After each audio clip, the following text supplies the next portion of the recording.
అనగనగా ఒక గ్రామంలో ఒక కుక్క తన 2 బుజ్జి కుక్క పిల్లలతో ఎంతో సంతోషంగా ఉండేది.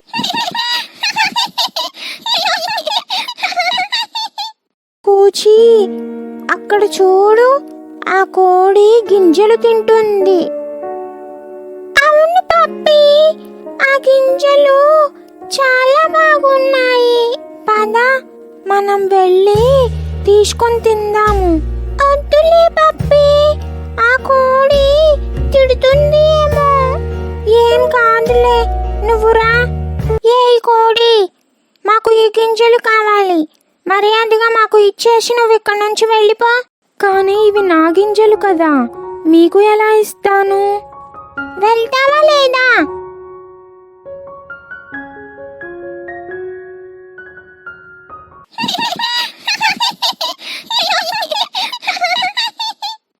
పప్పి, కూచి, ఏం చేస్తున్నారు మీరు ఇద్దరు?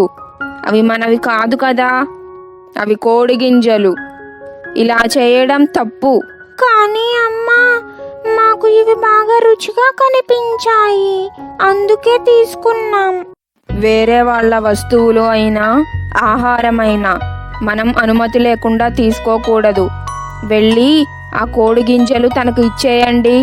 సారీ అమ్మా, ఇంకెప్పుడు మేము ఇలా చెయ్యము.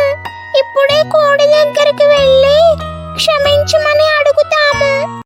కోడి, మమ్మల్ని క్షమించు, నీ గింజలు తీసుకోవడం మా తప్పే. అవును కోడి, వెళ్ళి నీ గింజలు నువ్వు తీసుకుని తిను. సారీ. మీ తప్పు మీరు తెలుసుకున్నారు కదా పిల్లలు, పర్వాలేదులే. రండి, మీకు కూడా చెరో 2 గింజలు ఇస్తాను, తిందురు గాని. తినండి పిల్లలు.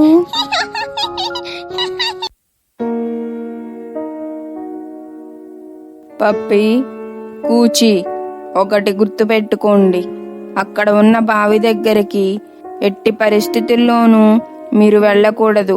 అర్థమైందా? అలాగేనమ్మా.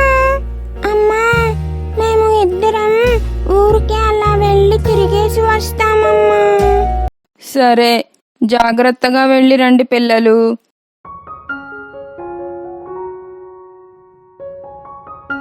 హే బావి, నేను ఒకసారి ఆ బావి దగ్గరికి వెళ్ళి అమ్మ ఎందుకు వెళ్ళొద్దందో చూసేసి వస్తాను కూచి.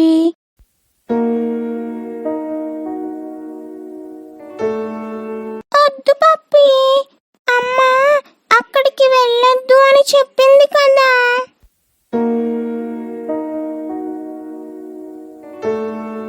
అమ్మా, ఈ బావిలో ఎన్ని నీళ్లు ఉన్నాయో.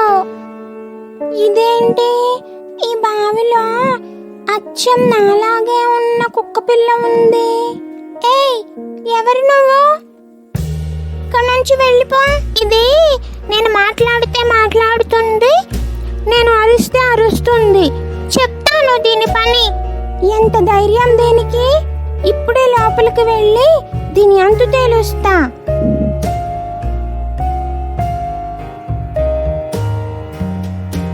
ఇప్పుడు ఇలా అజాగ్రత్తగా ఉండకండి కుక్క పిల్లలు, ఇది ప్రమాదకరం. అందుకే అనుకుంటా పప్పి, అమ్మ అక్కడికి వెళ్ళొద్దు అని చెప్పింది. అందుకే పెద్దవాళ్ళు చెప్పే మాటలు వినాలి అంటారు. అవును కూచి, నిజమే.